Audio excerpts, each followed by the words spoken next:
mensaje de los tres ángeles. Precisamente, las profecías bíblicas nos indican que en el tiempo del fin, cuando estemos viviendo cerca del fin del mundo y la segunda venida de Cristo, habrá que proclamar un mensaje final.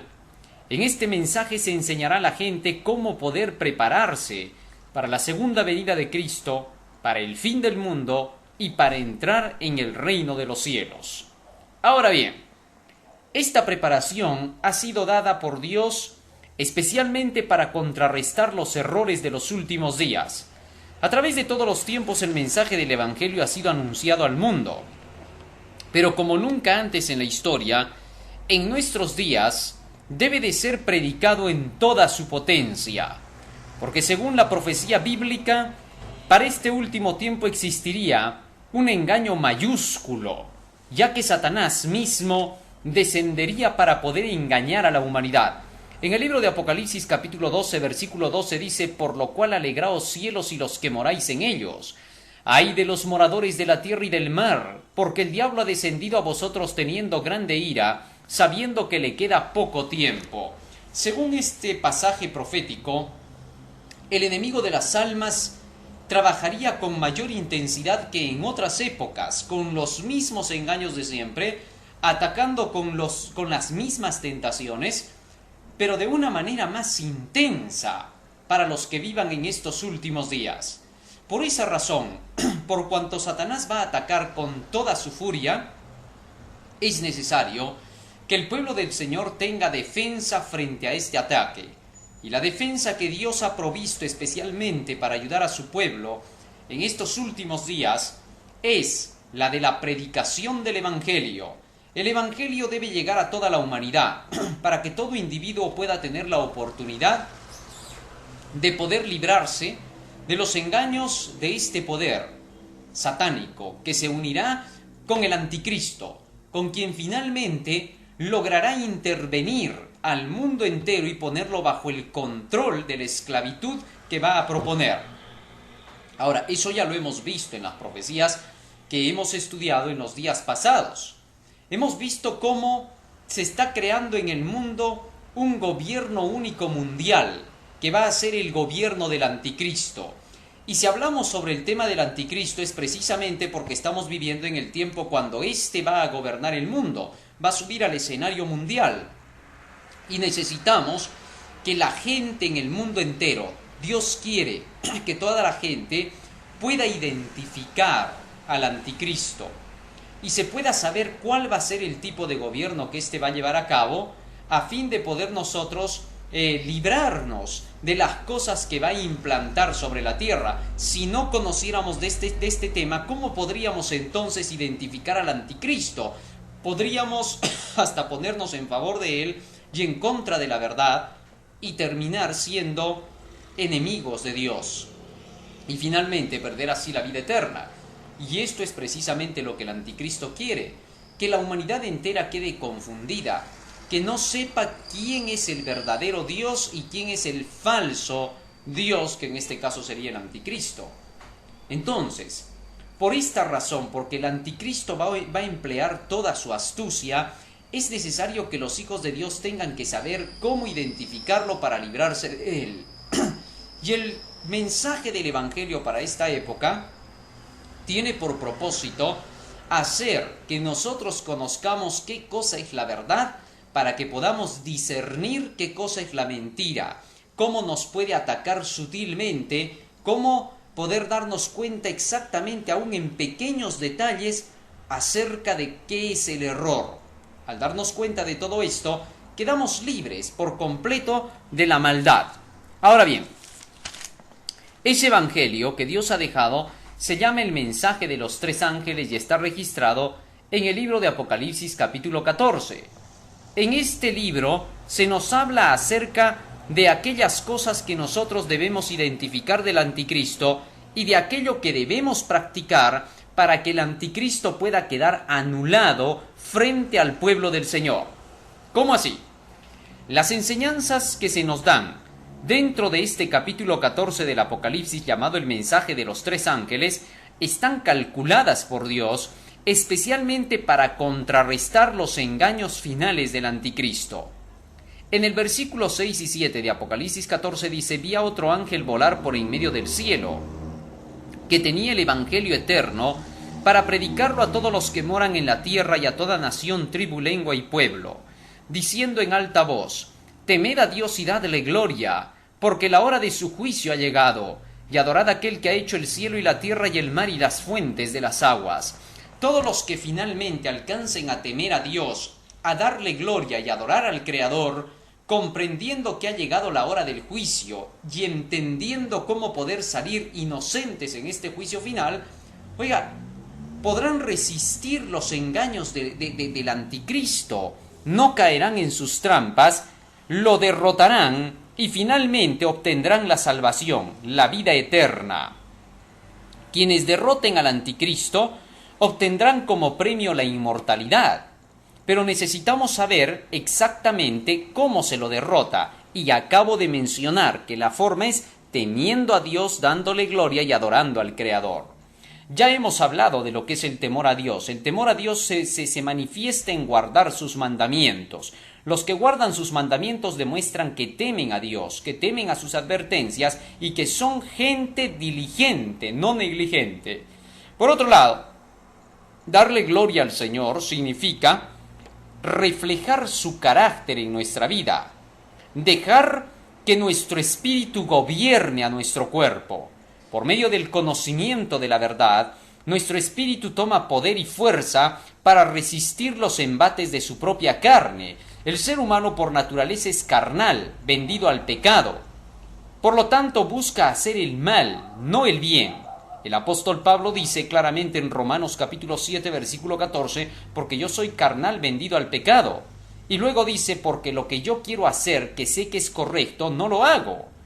Y no entiendo. Lo que pasa es que mi naturaleza ya carga las tendencias, las inclinaciones hacia el mal. Entonces, siendo así, necesitamos el poder de Dios.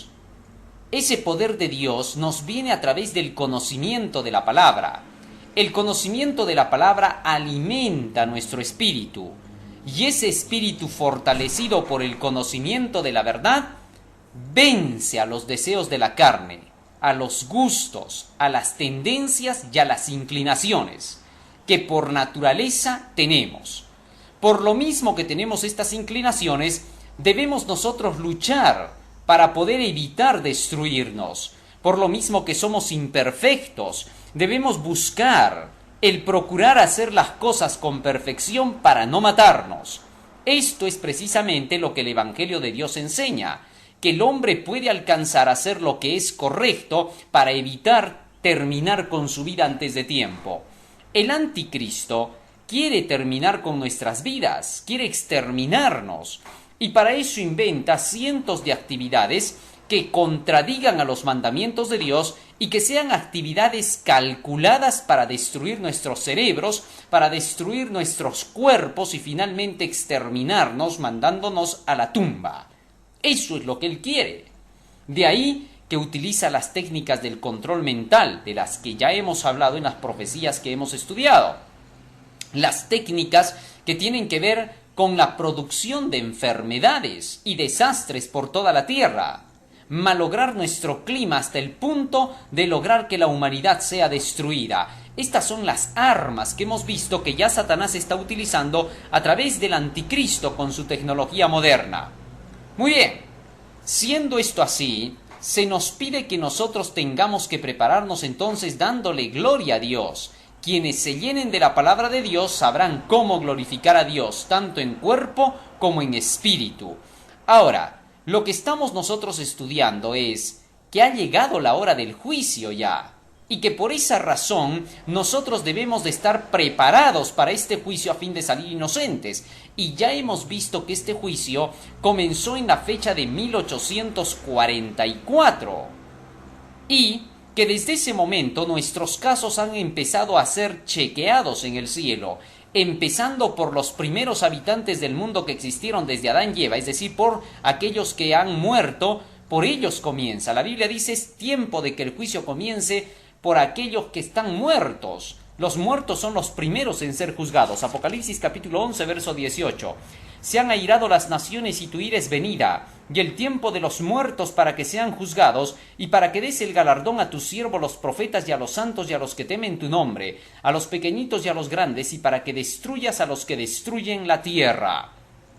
En este tiempo, cuando hay personajes que se han unido con Satanás para destruir la tierra, es el tiempo cuando el juicio se está realizando en el cielo, comenzando acá dice, por todos aquellos que ya han muerto.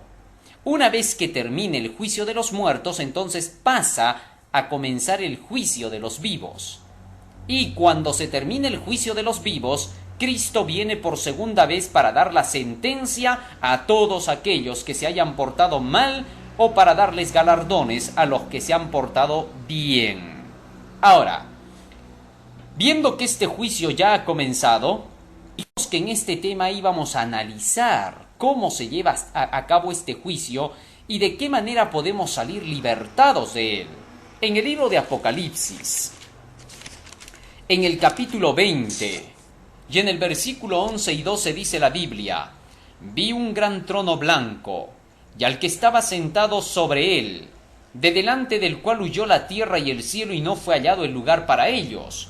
Y vi a los muertos grandes y pequeños que estaban delante de Dios, y los libros fueron abiertos, y otro libro fue abierto, el cual es el de la vida, y fueron juzgados los muertos por las cosas que estaban escritas en los libros, según sus obras. Fíjese, dice, vi a todos los muertos, y fueron juzgados los muertos conforme a sus obras.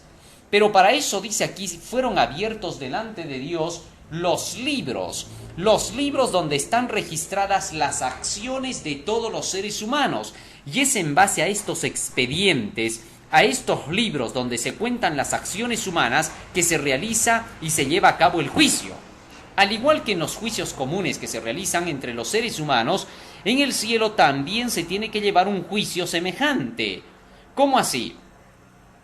En este mundo nosotros tenemos los expedientes. Los expedientes nos cuentan acerca de los hechos.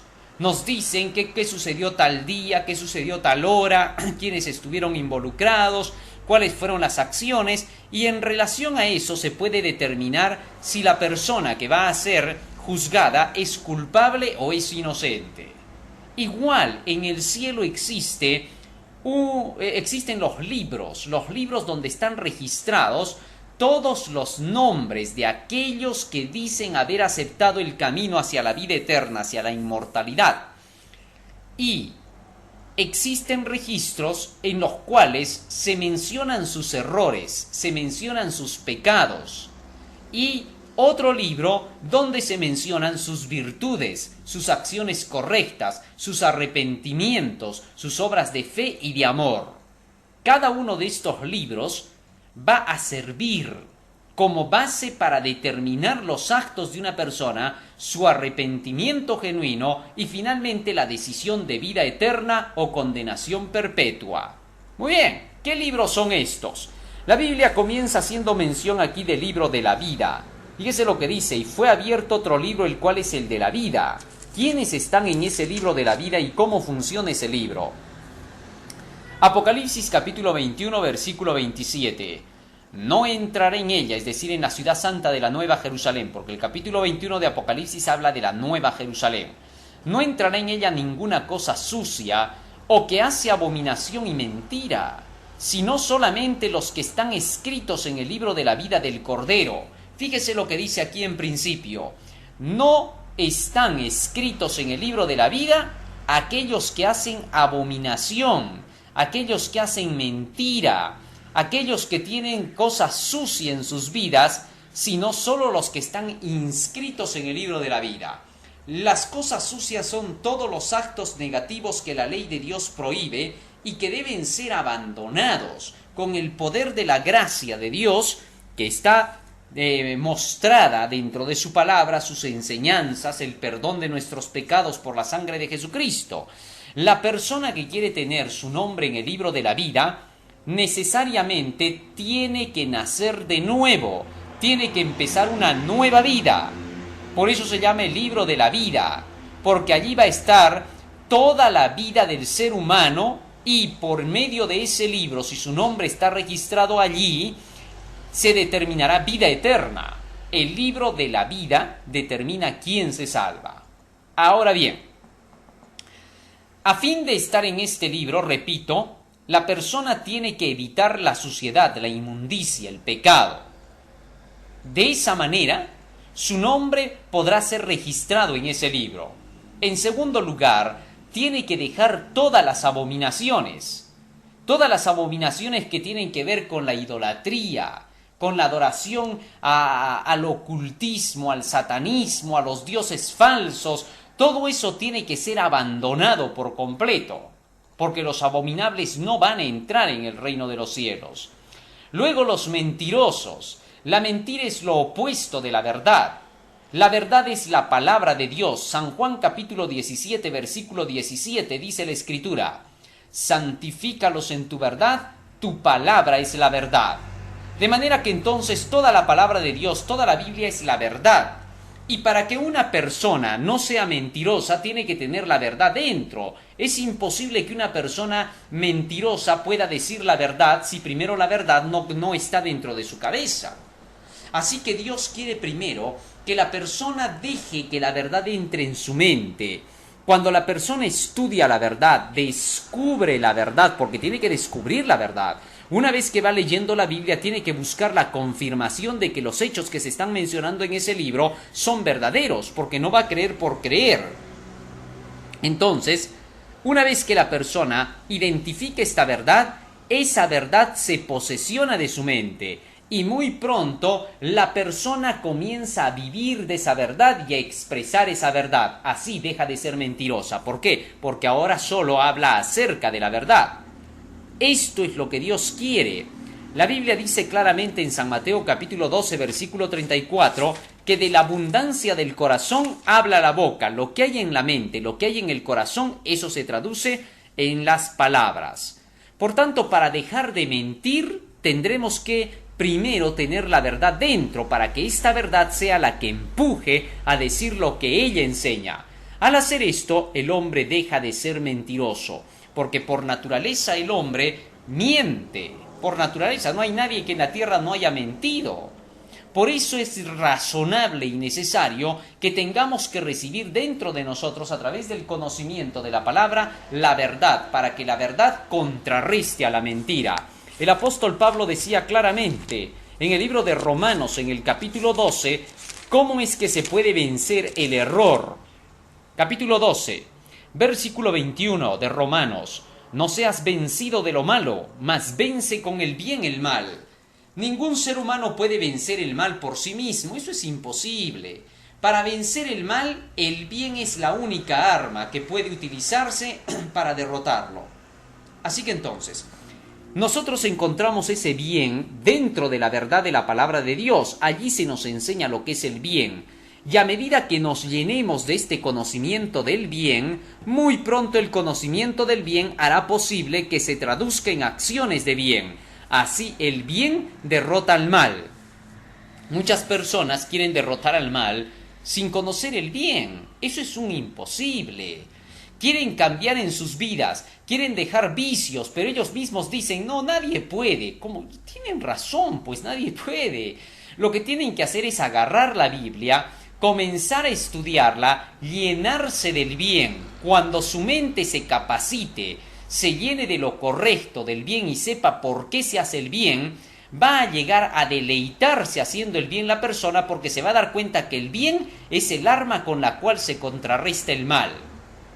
Pero el bien no es algo subjetivo, no es algo, no es ilusionismo, no es mágico, no es algo que no se tenga que conocer primero, tenerlo establecido dentro para que recién pueda salir traducido en la realidad. Muchas personas piensan que el bien tiene que salir desde el simple esfuerzo personal y llegan a decir: a ver, ¿qué cosa es el bien? Y hasta ellos le ponen nombre a lo que debe de ser bien. Y luego de ponerle nombre ellos a lo que debe ser bien por haber filosofado tanto, quieren practicar eso que su cabeza les dice que es bueno y que es el bien. Y por eso que cuando no pueden terminan diciendo: nadie puede hacer lo que es bueno, nadie puede hacer lo que es correcto. Oiga, Esto es simple y llanamente caer en el error. Es como que un niño quisiera decir, tengo que aprender matemática, y cuando le pasan el libro de matemático, lo quieren llevar al colegio, no quiere, pero luego dice, tengo que ser matemático. Eso va a ser imposible.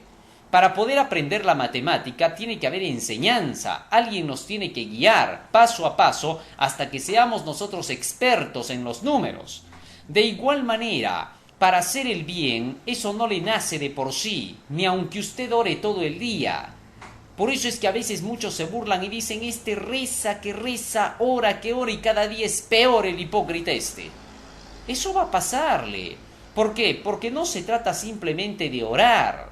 Después de orar, pidiéndole a Dios que nos cambie, que nos ayude, el siguiente paso es aprender a hacer el bien, porque el bien se aprende a hacer. En el libro de Isaías, el Señor declara lo siguiente, libro de Isaías capítulo 1. Isaías capítulo 1 versículo 16 y 17. Lavad, limpiaos, quitad la iniquidad de vuestras obras de ante mis ojos, dejad de hacer lo malo, aprended a hacer el bien. Buscad juicio, restituid al agraviado, id en derecho al huérfano, amparad a la viuda. Fíjese lo que dice acá. Hay que aprender a hacer el bien. De nada sirve que usted quiera dejar de hacer el mal si no aprende a hacer el bien. Hay algunas personas, oiga, que dejan algunos actos malos, dejan de hacerlo, pero tampoco aprenden a hacer el bien. ¿Para qué nos sirven? ¿De qué sirve que una persona, que un niño, pare dentro de su casa? No es callejero, no le gustan las diversiones, no le gustan los placeres, ni tiene vicios. Pero tampoco quiere ayudar en la casa, quiere estar de mano blanca, quiere estar de flojo y de ocioso. ¿De qué sirve? Así que no basta con dejar de hacer el mal, también hay que aprender a hacer el bien. Cuando usted se llena del bien, el mal ya no tiene lugar para poder salir. El mal queda anulado para siempre, queda borrado de la historia de su vida. Así que hay que aprender también a hacer el bien. Pero ¿dónde aprendemos eso? En la ley de Dios, en la palabra de Dios. Ahí se nos enseña cómo los grandes hombres hicieron el bien y cuáles fueron los resultados de hacerlo. Ahora, ya tenemos eso en claro. Todos los que hagan el bien estarán inscritos en el libro de la vida. Ahora, para estar en el libro de la vida, el primer paso, ya le dije, es nacer de nuevo. ¿Y cómo una persona puede nacer de nuevo? En el libro de San Juan, en el capítulo 3, Jesucristo le dijo eso a Nicodemo. San Juan 3:3. Nicodemo era un fariseo, un príncipe en la nación judía, un conocedor de las leyes, ¿no? Y sin embargo a este hombre Jesucristo lo reprendió porque este hombre tenía una mala idea de lo que era la verdad. No la estaba llevando como en realidad Dios la había enseñado. Ahora, ¿qué le dijo Jesús a este hombre? San Juan capítulo 3, versículo 3. Respondió Jesús y le dijo a Nicodemo, de cierto te digo, que el que no naciere otra vez no puede ver el reino de Dios. Le dice Nicodemo, ¿cómo puede el hombre nacer siendo viejo? ¿Puede entrar otra vez en el vientre de su madre y nacer? Cuando Jesús estaba hablando con Nicodemo, oiga, Nicodemo sabía muy bien qué cosa era nacer de nuevo, porque entre los judíos era costumbre que cualquier pagano que venía y se integraba al conocimiento de los judíos y aceptaba ese conocimiento porque lo veía sabio, inteligente y que era necesario para la vida, se le conocía que era un hombre que había nacido otra vez, que estaba volviendo a empezar otra vida, la nueva vida al estilo como se enseñaban las creencias dentro de los judíos. Así que cuando Nicodemo le dijo esto a Jesús, lo hacía solo por buscar discusión. ¿Cómo puede el hombre viejo otra vez volver al vientre de su madre? Él estaba consciente de lo que decía. Pero sin embargo Jesucristo no le hizo caso a este tipo de discusión. Por el contrario, Jesucristo profundizó en el asunto. San Juan capítulo 3, versículo 5. Respondió Jesús, de cierto te digo, que el que no naciere de agua y del Espíritu no puede entrar en el reino de Dios. Porque lo que es nacido de la carne, carne es, y lo que es nacido del Espíritu, Espíritu es. Muy bien. Ahora Jesús le dijo a Nicodemo, Nicodemo, lo que pasa contigo es que tú no quieres aprender que hay que nacer otra vez en el Espíritu. El que no nace del agua y del Espíritu no puede ver el reino de los cielos.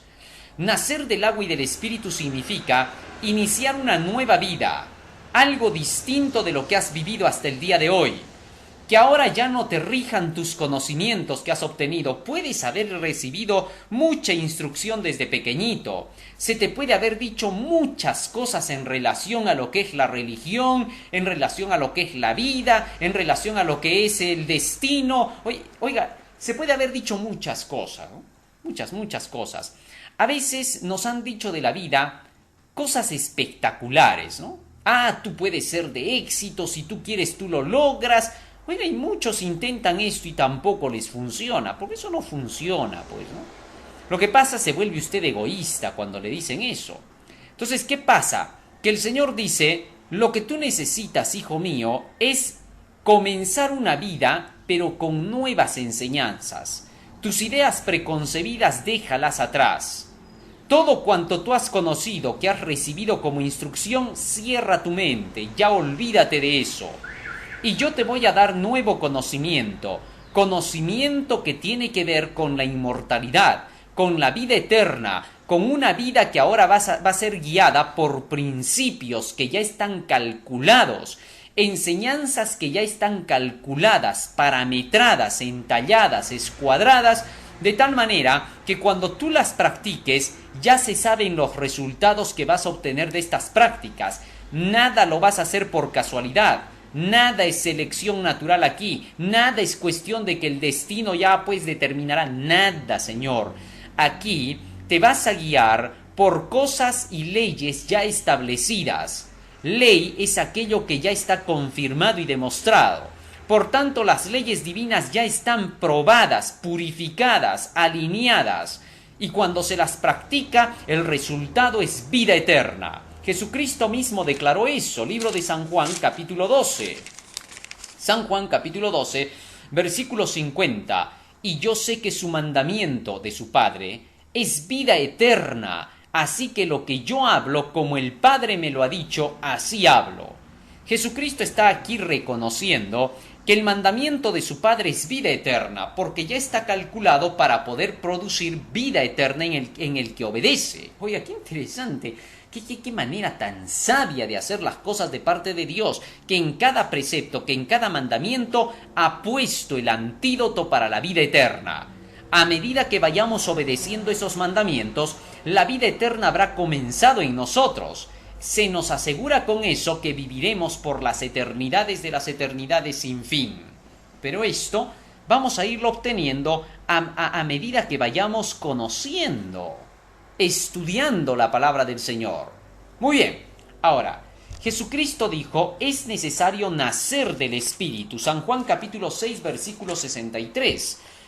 El Espíritu es el que da la vida, la carne para nada aprovecha. Las palabras que yo os he hablado son espíritu y son vida. La palabra del Señor, la Biblia, dice aquí que es espíritu y es vida. Así que entonces, nacer del Espíritu será comenzar una vida guiada por la palabra de Dios. Oiga, esto está más que claro. El apóstol Pedro explica el asunto de esta manera. Primera de Pedro, capítulo 1. Libro de Primera de Pedro, capítulo 1, versículo 23. Siendo renacidos, aquí está hablando del nuevo nacimiento, volver a nacer, siendo renacidos, no de simiente corruptible, sino de incorruptible, por la palabra de Dios que vive y permanece para siempre. Fíjese cómo el apóstol Pedro dice que somos nacidos por la palabra de Dios. ¿Eso qué quiere decir? Cualquier persona que escucha la palabra de Dios es una persona que ya está iniciando una nueva vida si esa palabra de Dios empieza a ponerla en práctica en su vida y comienza a buscar cómo poder alcanzar más conocimiento. Ahí empezó su nueva vida. ¿Por qué? Porque ya no es la vida que él llevaba. Es una vida distinta, con nuevos principios, con nuevas enseñanzas, con nuevas acciones para practicar. A eso se le llama nacer de nuevo. Muchos hacen difícil el nuevo nacimiento y confunden las cosas. Piensan que el nuevo nacimiento, que comienza con la conversión, oiga, es un nuevo nacimiento a los sentimientos. Quieren sentir ellos que han nacido de nuevo. Piensan que la conversión es un cambio en los sentimientos y no en los actos. Y piensan que la religión es puro sentimiento hasta que degradan la religión y la convierten en lo peor. Ya no es un principio de enseñanza. Oiga, la religión de Cristo no tiene nada que ver con emocionalismos ni sentimentalismos. La religión de Cristo tiene que ver con individuos inteligentes que a medida que estudian la palabra de Dios, llegan a comprender las realidades de esta palabra, llegan a ver la sabiduría en abundancia, las riquezas de la perfección del conocimiento divino. Y a medida que la estudian, van viendo que cada acto que ellos tienen que realizar tiene un motivo, un trasfondo.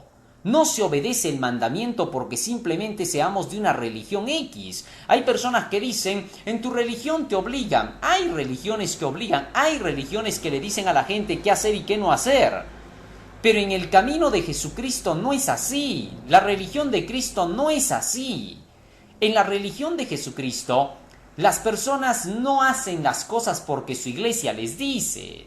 Las personas hacen las cosas porque aprenden como alumnos dentro de esa iglesia el conocimiento de la verdad y comienzan a practicarlo porque ven que es aplicable a la vida y que los resultados son placenteros. Solo por esa razón cumplen con todos los deberes bíblicos.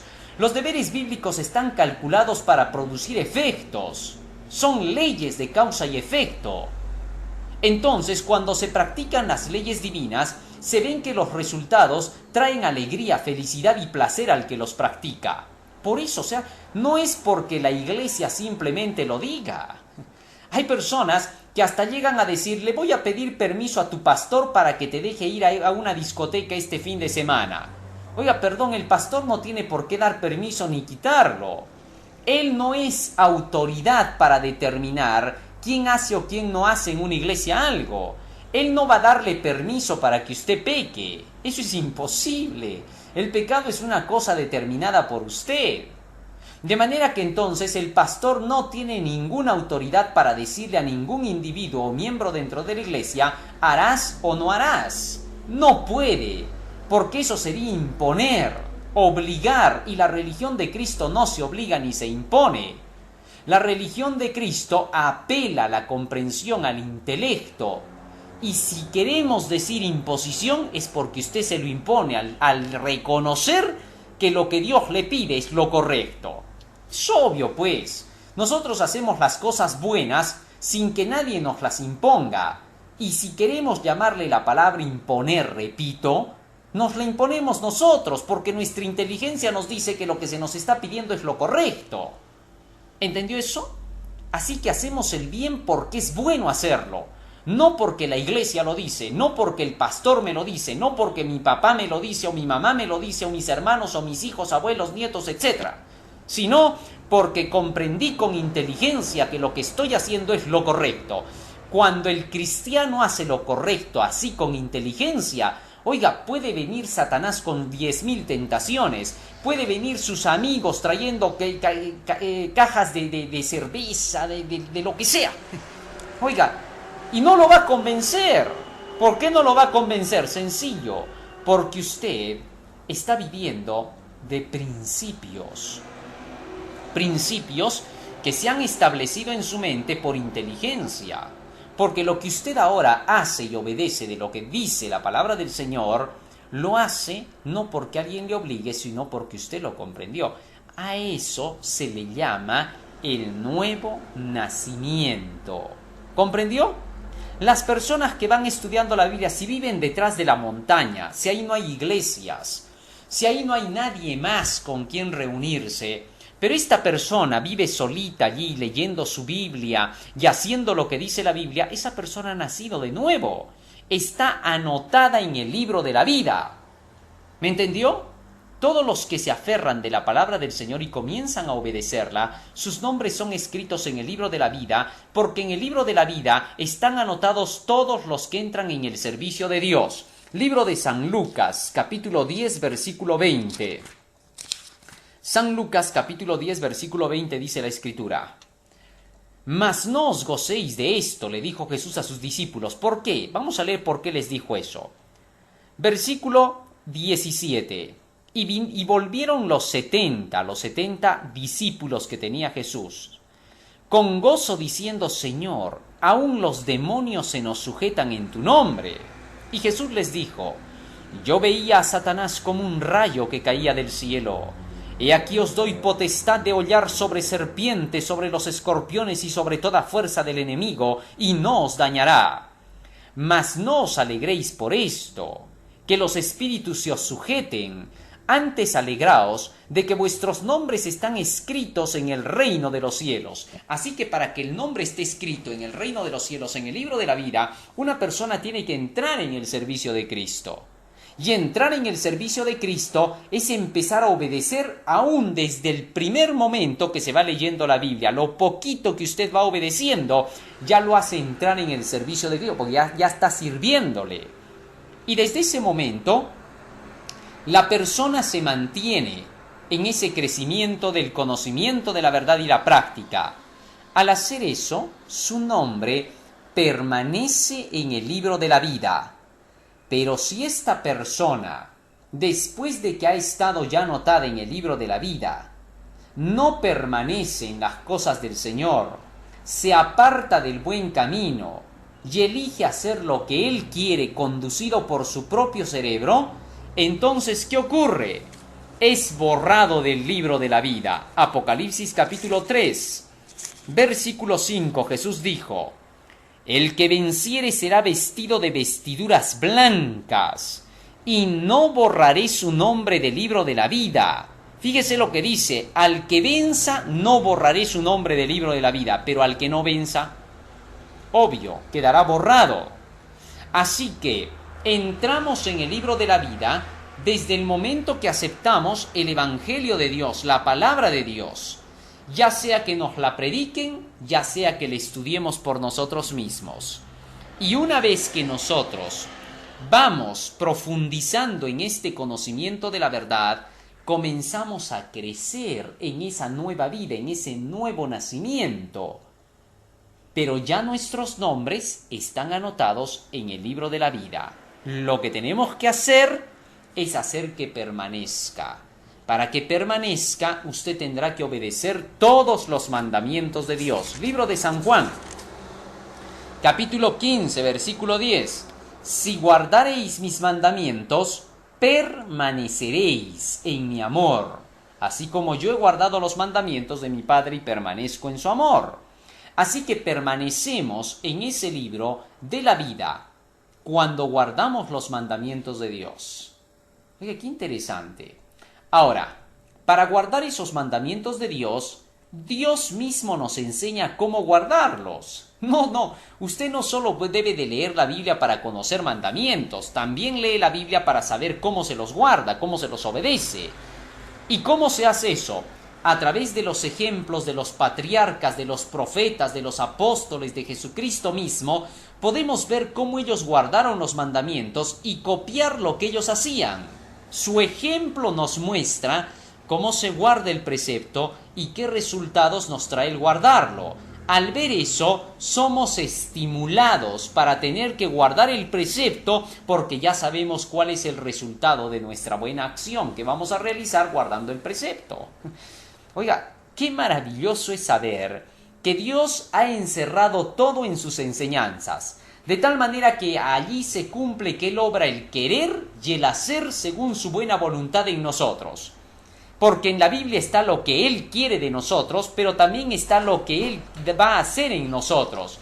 De esa manera, la palabra del Señor es el poder que transforma al hombre y lo hace permanecer dentro del libro de la vida. Ahora bien, no solo está el libro de la vida, también existen otros dos libros más. Libro de Malaquías, capítulo 3, versículo 16. Malaquías capítulo 3, versículo 16. Dice la Escritura: Entonces los que temen a Jehová hablaron cada uno a su compañero, y Jehová escuchó y oyó, y fue escrito libro de memoria delante de él, para los que temen a Jehová y para los que piensan en su nombre. Ahora fíjese en esto. Hay un segundo libro que se llama el libro de memorias. ¿Por qué se le dice de memoria? Porque en ese libro están registradas todas nuestras buenas acciones. Aquí dice: todos los que temen a Jehová fueron allí inscritos y se registraron sus acciones. ¿Qué acciones son esas? Las acciones de bien, las acciones de amor, las acciones de fe. Todo eso está inmortalizado en ese libro. Está toda acción inmortalizada para no olvidarla. Las palabras de fe, el poder ayudar a otras personas con el conocimiento de la verdad, el poder impartir la palabra de Dios, el ir a visitar al que está afligido, al menesteroso, y darle palabras de consuelo, palabras que lo fortalezcan, palabras de fe nacidas de la Biblia. Esas palabras no nacen del corazón del hombre, ese consuelo no nace de la ternura del hombre, ese consuelo, esas palabras que van a fortalecer, nacen del conocimiento de la verdad de la Biblia, porque en ella se enseña cómo se tiene que hablar al pobre, al necesitado, al huérfano y a la viuda. Oiga, qué interesante que la palabra lo instruye en todo al ser humano. El apóstol Pablo dice que para eso son las Escrituras. Libro de Segunda de Timoteo, capítulo 3, versículo 15 hasta el 17. Escúchelo bien. Y que desde la niñez has sabido las sagradas Escrituras, las cuales te pueden hacer sabio para la salvación por la fe que es en Cristo Jesús.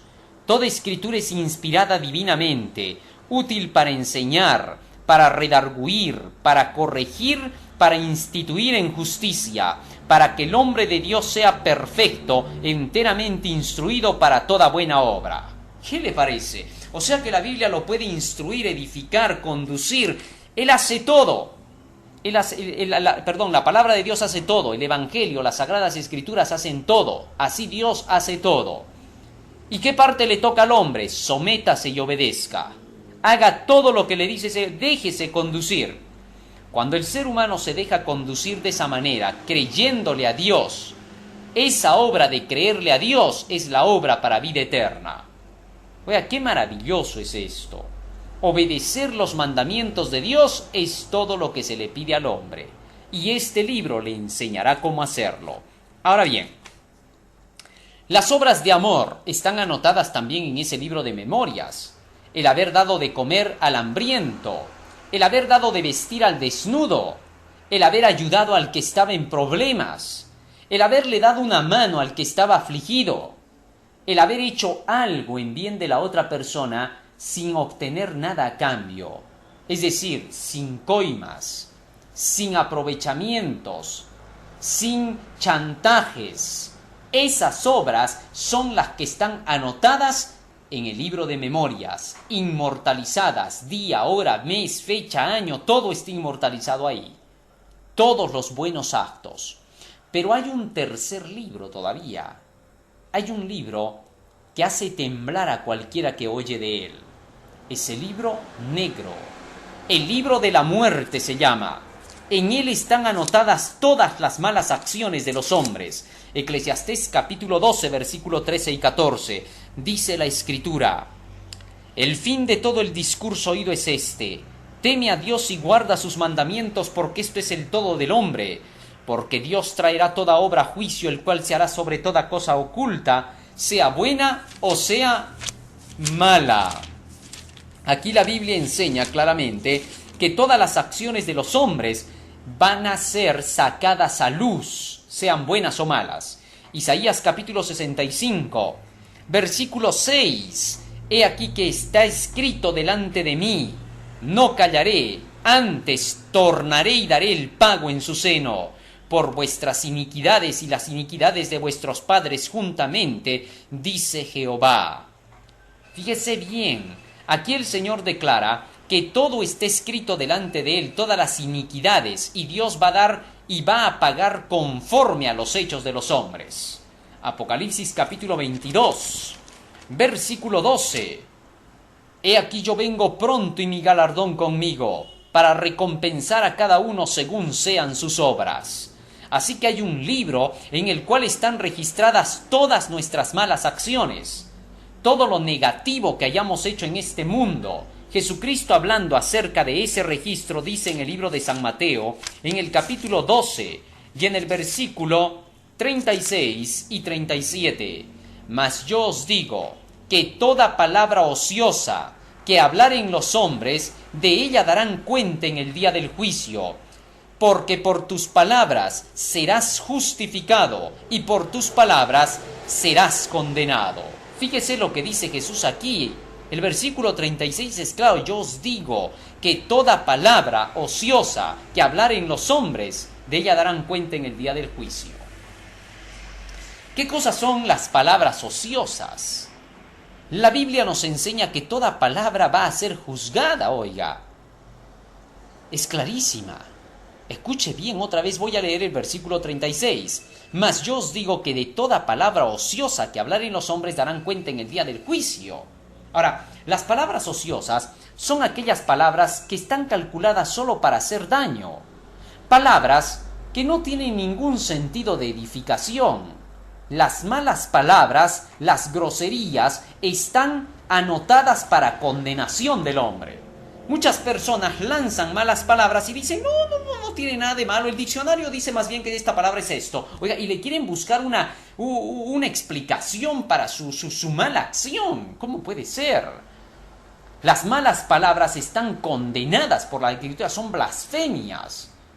Y más aún cuando se las dice con ira, con cólera, para poder ofender a su prójimo. Las ofensas a los prójimos, oiga, están anotadas. De manera que entonces las malas palabras van a ser juzgadas por Dios. ¿Cuántas veces se ve a padres que hablan malas palabras y cuando sus hijos hablan, y cállate? ¿Por qué? Es que yo soy grande, yo puedo hablar. Oiga, están conscientes de que está mal lo que está haciendo el niño al hablar esas malas palabras, pero ellos mismos las repiten. Ellos las siguen pronunciando y hacen que los niños se desmoralicen completamente al escuchar estas palabras groseras. Oiga, no tenemos por qué hacer mención de ellas. Debemos aprender a que estas palabras deben salir de nuestra vida.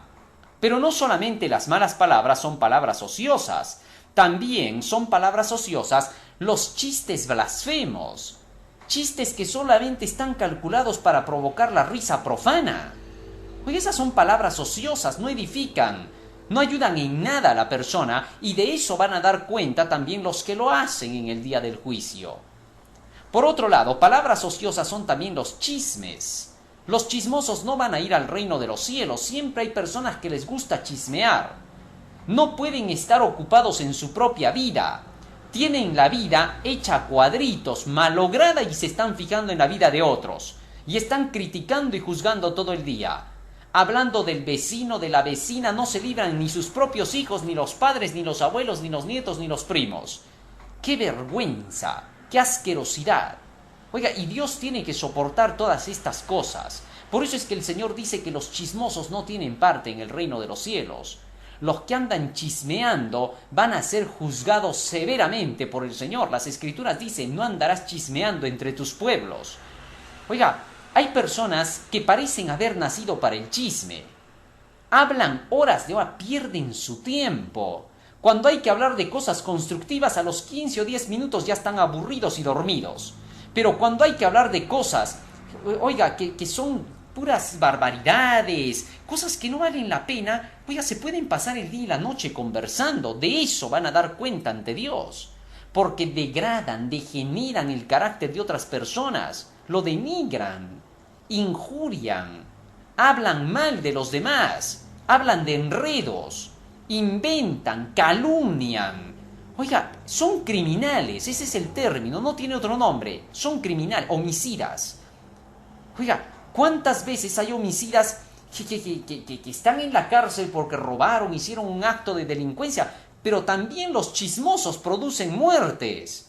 También los chismosos pueden hacer que se asesine a una persona, el enredoso, el calumniador. ¿Usted cree que esa gente va a ir al cielo? ¿Qué cosa van a hacer allá? No, que no vayan. van a matar gente allá. Dios no puede tolerar esas cosas. De manera que entonces las Escrituras enseñan que las palabras ociosas serán juzgadas y se dará cuenta en el día del juicio. ¿Qué más están dentro de las palabras ociosas? El contar cuentos, novelas, cosas tontas solo para crear romance en la mente, solamente para crear idealismos, cosas que no son pues aplicables a la vida, no tienen nada que ver con la realidad. Quien pierde el tiempo en esas cosas, en novelitas y tanta cosa parecida, oiga, está matando su vida, está degradando su cerebro, porque vive de fantasías e imaginaciones, no de realidades, y quiere llevar incluso esas novelas, oiga, a su realidad, malogrando así su vida y la influencia que da hacia los que lo rodean, de tal manera que los mismos que le ven hacer estas acciones, que son pues imaginarias, nacidas de una mente que está soñando, volando, haciendo castillos en el aire, oiga, repite estos actos y daña a los que le rodean porque ven que es un retrasado mental, y si no es un retrasado mental hace cosas pues bárbaras, ¿no? Que no se aplican a la vida, sueñan en otra, son soñadores, pues, ¿no? Un soñador nada bueno puede traernos, no necesitamos soñadores, necesitamos gente que se proyecte, que planifique. No, ¿qué ganamos haciendo castillos en el aire? Bueno, todas esas cosas, palabras ociosas, palabras que no tienen pues sentido, enseñanzas que son vagas, que no tienen fundamento, van a ser reclamadas por Dios porque han dañado a cientos y miles de personas. Ahora bien, en este libro están anotados también todos los actos malos de los hombres: el no haber dado de comer al hambriento, no haber vestido al desnudo, no haber visitado al enfermo, no haber hecho el bien por los demás. En el libro de Primera de Corintios, en el capítulo 4 y en el versículo 5, el apóstol Pablo dice: así que no juzguéis nada antes de tiempo, hasta que venga el Señor, el cual también aclarará lo oculto de las tinieblas y manifestará los deseos de los corazones, y entonces cada uno tendrá de Dios la alabanza. La palabra del Señor nos muestra aquí claramente que va a haber un día de juicio en el cual se van a sacar todas las acciones a luz. Aquello que hayamos hecho en las oscuridades más profundas, lo hayamos hecho aunque sea debajo de la tierra, en el sótano, lo hayamos hecho aunque sea en el otro lado del mundo, nos hayamos ido a esconder a las profundidades del mar, todo acto, ya sea negativo, inmoral, vicioso, de chantaje, de buscar la muerte de otra persona, de hablar de sangre. Oiga, todos esos actos, por más que los hayamos realizado donde los hayamos realizado, serán sacados a luz en el día del juicio. Todos estos actos serán vistos, serán pasados incluso en pantalla gigante, porque ahí dice claramente, el Señor lo va a manifestar, lo va a abrir. Entonces todos los actos serán pasados, ahí va a salir el día, la hora, el minuto, el segundo, el mes, el año, la fecha, la semana, todo exactamente del día en que se realizó la mala acción. ¿Por qué Dios tiene que hacer esto? Porque a veces somos por naturaleza cínicos, el ser humano es cínico por naturaleza. El ser humano cuando le dicen, ¿tú has hecho? ¿Yo? ¿Cuándo? ¿Ah? No, mentira, no he sido, no, ¿por qué me calumnias? Oiga, así es pues el ser humano, no quiere reconocer lo que hace. Y entonces cuando lo descubren, le dicen, pero mira, acá hay testigos, te han visto, sí, yo te vi, tú estabas así y así y así, bueno, y termina diciendo el hombre, bueno, sí, que ya está bien, sí lo hice, pero no es por lo que ustedes creen, ¿ah? No lo he hecho por maldad, lo que pasa, no sé, parece que el diablo me agarró. Oiga, solo cuando son descuidos del cinismo. Por esa razón el Señor tiene que anotar hora, día, mes, fecha, año, minuto, segundo, tiene que estar todo, y encima todavía está grabado, de tal manera que eso va a ser pasado en película para que nadie pueda negarse. De esta manera se lleva a cabo el juicio. Por eso el Señor nos dice que ahora, mientras todavía hay tiempo, confesemos nuestros pecados. Aquellos que confiesen sus pecados y se arrepientan y abandonen sus males, estas personas ya no serán juzgadas por estos registros, porque estarán borrados. Tampoco su vida ya será pasada en película, porque será borrada. ¿Para qué pasar lo que ya se arrepintieron? Aquellos actos que hayamos cometido hasta el día de hoy y que los hemos hecho mal, ya es hora de confesarlos, decirle a Jesús, Señor Jesús, perdóname, lávame y límpiame de mi maldad. de tal manera que inmediatamente Jesucristo lavará, limpiará nuestros pecados. En el libro de Primera de Juan, en el capítulo 1, y en el versículo 7 al 9, dice la Escritura: mas si andamos en luz como Él está en luz, tenemos comunión entre nosotros, y la sangre de Jesucristo su Hijo nos limpia de todo pecado. Versículo 8. Si dijéremos que no tenemos pecado, nos engañamos a nosotros mismos, y no hay verdad en nosotros. Pero si confesamos nuestros pecados, Él es fiel y justo para que nos perdone nuestros pecados y nos limpie de toda maldad. Oiga, qué interesante. El Señor está dispuesto a perdonar nuestros pecados si los reconocemos y los confesamos. Finalmente, la Biblia dice: ¿con qué seremos juzgados? Libro de Santiago, capítulo 2, versículo 10 al 12. Porque cualquiera que hubiere guardado toda la ley y ofendiere en un punto, se hace culpable de todos. Porque el que ha dicho no cometas adulterio, también ha dicho no mates. Ahora bien, si no cometes adulterio, pero matas, ya eres hecho transgresor de la ley. Así hablad, así obrad, como los que habéis de ser juzgados por la ley de la libertad. Todos seremos juzgados por la norma de la ley. Por tanto, es necesario conocer la ley, obedecer la ley con las enseñanzas de la Biblia. Y cuando Cristo venga, tú serás premiado, hermano mío, para poder entrar en la inmortalidad y la felicidad. Que el Señor quiera que cada uno de nosotros decidamos confesar nuestros pecados, apartarnos del mal y vivir una vida nueva, conducida esta vez por la palabra del Señor. Empezar en una nueva página que pueda dar inicio a una nueva existencia con nuevos actos. Los mandamientos de Dios son la vida eterna. Que el Señor te bendiga. Amén. Transgresor de la ley, así hablad, así obrad, como los que habéis de ser juzgados por la ley de la libertad. Todos seremos juzgados por la norma de la ley. Por tanto, es necesario conocer la ley, obedecer la ley con las enseñanzas de la Biblia. Y cuando Cristo venga, tú serás premiado, hermano mío, para poder entrar en la inmortalidad y la felicidad. Que el Señor quiera que cada uno de nosotros decidamos confesar nuestros pecados, apartarnos del mal y